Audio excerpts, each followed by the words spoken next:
Bonjour, bienvenue avec moi, le baron samedi, ça fait un bail que je n'ai pas fait de vidéo. Mais ce que je voulais vous dire aujourd'hui, c'est que je constate sur Internet, on trouve un peu de tout, une sorte de vidéos contre la self-défense, les vidéos contre les techniques au couteau, hein, des techniques un peu superficielles, hein. Parce qu'on croirait que, bon, les gens, ce sont des super-héros, ce sont des Superman, c'est Schwarzenegger, ou c'est Rambo, ou je ne sais pas, Jackie Chan ou Bruce Lee, toutes les choses que je vois dans les films. Et j'ai déjà averti sur ce sujet-là concernant le couteau. Et on sait que c'est vraiment dangereux parce qu'un couteau, c'est pointu et c'est tranchant.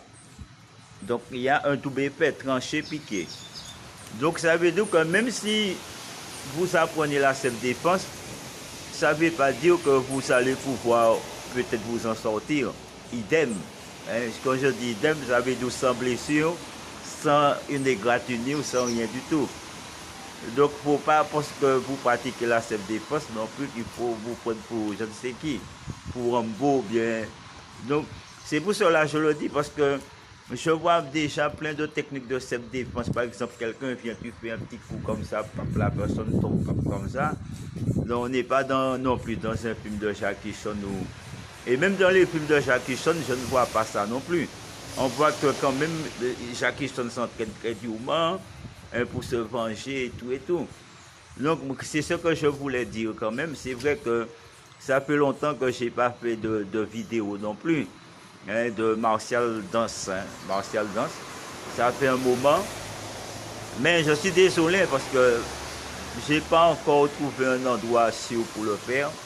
Et dès que je pourrai, ben, je vais essayer de reprendre les cours de martial dans ce damier, de vous mettre en ligne des vidéos, hein, des vidéos, hein, parce que c'est martial dans ce damier.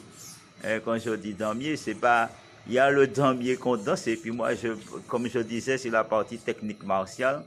Donc moi-même, je tiens quand même à vous dire, j'y crois pas dans je crois pas dans tous les techniques qu'on nous montre là, hein. Les pseudo-techniques, quelqu'un un couteau, hein, il te met un couteau sous la gorge, il te met un couteau dans le ventre, un couteau dans le dos, un couteau là. Hein, je pense que c'est un couteau bien aiguisé qui est là. À peine que tu touches la main de quelqu'un, ça peut te trancher. Donc, moi, j'y crois pas. Je ne sais pas pour vous, mais je suis un peu sceptique dans certaines techniques qu'on nous montre contre les couteaux, les armes. Hein, les couteaux, tout ce qui est couteau. Mes frères, c'est très, très, très dangereux. Et je tiens à le redire, surtout les jeunes. C'est surtout pour les jeunes, les jeunes, les petits, les moins jeunes, qui voient ces choses et qui voudraient le reproduire. Moi, je tiens à vous dire de ne pas reproduire ça parce que c'est vraiment très dangereux. Un couteau, une lame bien aiguisée, bien tranchante et pointue, eh bien, ça peut faire vraiment des dégâts. Hein, et puis, le sang va gicler. Ça peut être terrible, hein, si vous vous faites transpercer un couteau dans votre ventre ou donc c'est n'importe partie de votre corps, ça peut être très, très, très terrible. Alors moi, je vous dis ça en connaissance de cause parce que moi-même, ça fait longtemps que je pratique la self-défense. Et même dans ma pratique, hein, c'est toujours centré plus sur la self-défense. C'est toujours l'autodéfense.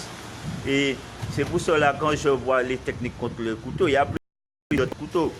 Par exemple, on nous montre les techniques qu'on rentre comme ça. On peut monter, on peut tourner, on peut amener au sol. On a toutes les techniques aussi on peut partir d'un côté et revenir. Mais ce que je veux vous faire comprendre, dans un combat, ça ne veut pas dire que vous pourrez faire ça, parce que ça c'est de la théorie en quelque sorte, comme c'est vrai, c'est de la théorie, c'est pas la pratique. Il faut savoir que vous n'êtes pas amené tous les jours à vous confronter avec peut-être un délinquant ou quelqu'un colérique ou coléreux, hein, que vous vous battez tous les jours contre des gens qui sont armés d'un couteau. Hein, donc vous n'êtes pas vous non plus habitué à cela, vous défendre contre un couteau. Donc si ça vous arrive pour la première fois, c'est pas non plus dans une salle. Il faut savoir dans la rue, la personne peut vous mordre, tout ce que la personne trouve, eh bien, il va jeter sur vous. Je veux dire que c'est pas loyal, c'est pas sur un ring. Donc il ne faut pas confondre le combat d'un ring qui a un arbitre, qui a quelqu'un qui va vous séparer, il y a les coachs, il y a les amis qui vous supportent. Vous n'êtes pas sur un ring. Le plus souvent, lorsque vous faites agresser, ou on se fait agresser, vous êtes seul. Vous êtes seul en un endroit, il n'y a personne. Donc, vous êtes en danger de mort. Donc, il ne faut pas penser que quelqu'un va vous attaquer avec un couteau et puis vous allez tac, tac, tac. Il faut arrêter avec ça non plus. Et je le redis encore, ce n'est pas une fillette qui est devant vous, ce n'est pas un petit enfant, hein, c'est quelqu'un peut-être qui est plus haut plus que vous, c'est quelqu'un qui vient peut-être pour vous faire vraiment du mal, vous blesser, vous trancher ou même peut-être vous tuer. Donc c'est pas cette attitude-là que vous devriez avoir. Moi je pense. Il faudrait peut-être être plus haut et peut-être plus déterminé à vouloir peut-être défendre votre vie. Ça ne peut pas dire, comme je dis une fois, vous pourrez peut-être sauver votre vie. Hein. Il faut bien le reconnaître aussi. Il ne faut pas croire non plus qu'on est infaillible. Mais c'est bien de connaître les techniques, mais nous ne sommes pas infaillibles, nous sommes des êtres humains. Donc, si on se fait surprendre, parce que souvent je constate quelque chose, lorsque quelqu'un, par exemple, je vous donne un exemple, quand vous vous entraînez avec quelqu'un, il fait un coup de poing, au lieu de faire le coup de poing droit, il fait un coup de poing gauche, tu lui dis non, c'est pas ça, c'est ça qu'il faut faire. Mais est-ce que dans la rue, si quelqu'un t'attaque avec un couteau, tu vas lui dire non, c'est pas ça qu'il fallait faire, c'est pas ça, non, tu ne pourras pas lui dire ça. Est-ce que à la limite pour un coup de poing, on sent que on peut dire à quelqu'un, ah pour un coup de poing, tu ne fallait pas faire ça. Moi je le fais aussi. Mais quand quelqu'un a un couteau, tu ne peux pas lui dire ça. Parce qu'un couteau, c'est dans tous les sens, c'est n'importe comment la personne utilise. Il n'y a pas vraiment de méthode, même si on apprend des méthodes, mais celui qui vient, eh bien, il peut utiliser la chose comme il veut, si ça dépend de son tempérament. Donc tu ne vas pas lui dire, ah mais non, c'est pas comme ça, tu fais ça trop vite comme ça, là, il veut te planter. Est-ce que vous voyez ce que je veux dire? Hein? Quand tu as un coup de poing, moi-même je le dis, une technique de coup de poing, coup de pied, tu vas dire, non, c'est pas ça. Parce qu'un coup de pied, il y a une façon pour donner un coup de pied. Mais la personne vient te planter, il n'y a pas de technique en particulier pour te planter. Dès qu'il te plante, c'est fini. Donc tu ne dis pas au champ contre un couteau, non, il ne faut pas faire ça, parce que c'est lui qui vient, tu penses qu'il a le temps de dire, est-ce que c'est correct ou pas correct que je fasse ça comme ça ou pas. Il ne va pas penser correct ou pas. Lui, ce qu'il pense, si c'est te trancher, te marcher, il va te planter. Mes frères. Donc à ce moment-là, c'est toi qui dois t'adapter. Pour dire, même si dans un machin couteau, on ne t'apprend pas à faire ça comme ça, mais il vient faire ça comme ça, c'est à toi de t'adapter. Parce qu'un couteau, un coup de poing, on te fait un coup de poing, tu peux saisir comme ça. Mais un homme tranchant que la personne peut faire ça, s'il te fait ça, et puis il te refait ça, il te refait ça, eh bien ton bras, tes doigts, donc il y a toujours un risque. C'est pour ça que je dis, tu ne peux pas dire à la personne, ah non, c'est pas ça. Parce qu'il te fait ça et puis il te fait ça. Tu vas dire, ah non, c'est pas ça. C'est pas une question de ça, il veut te trancher, te piquer. Il n'y a pas de vraiment, pour moi-même, il n'y a pas vraiment de maniement au couteau. Hein? Au couteau, on utilise le couteau comme ça.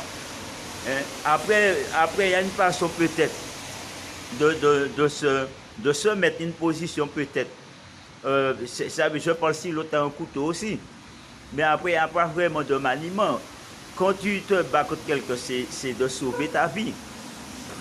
C'est ta vie que tu penses à sauver. Tu ne penses pas à la technique. Si tu penses à la technique, tu es déjà mort. Donc il y a quelqu'un en face de toi. Tu penses comment tu vas faire s'il essaie de te planter. Est-ce que tu vas esquiver? Est-ce que tu vas prendre? Est-ce que tu vas monter? Je veux dire, ou est-ce que tu vas projeter ou... Mais tu ne dois pas dire, ah non, c'est pas ça, ça c'est pas bon, ça mal. Quand un couteau, on ne dit pas ça. tu dis ça contre un coup de pied, contre un coup de poing, un coup de coude, un coup de genou.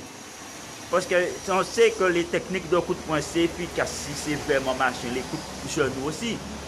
Mais même dans la rue, ça arrive que quelqu'un qui fait un vieux coup de poing, et puis tu te mets à terre, hein, c'est fini. Et tu te dis, eh, bon Dieu, j'ai fait le plus beau coup de poing du monde, ça n'a rien donné, puis lui a fait un vieux cochonnet, et puis tu es à terre. Donc je vais dire que dans les arts martiaux, il n'y a pas vraiment de loi. Et concernant, même si on t'apprend ça, il faut bien monter les épaules. Quelqu'un peut ne pas monter les épaules et puis te mettre KO aussi. Donc dans la rue, je veux dire que les gens font la chose instantanément. Hein, c'est pas sur un ring qui va dire il faut bien me... Non. Quand tu es en danger, tu réagis, boum. Tu ne penses pas à monter les épaules, peut-être, ni peut-être, comme on nous dit dans une salle. Donc c'est ce que je tenais à dire quand même. Donc parce que moi, je sais ce que je vous dis en connaissance de cause. Ça fait longtemps que je pratique la self-défense, je vous dis, c'est très dur. Hein. Quand pratiquer, je parle contre un couteau réel. Hein. Tu fais par exemple un essai avec quelqu'un. Je ne vous dis pas de paix, hein. J'ai déjà regardé pour voir un petit peu. C'est quelqu'un, un couteau qui est vraiment pointu. La personne tient ça. C'est pas quelque chose de factice qui est là. Il y a réellement un danger. C'est pour ça que je vous dis ça. Donc, c'était le baron. À la prochaine, chercher.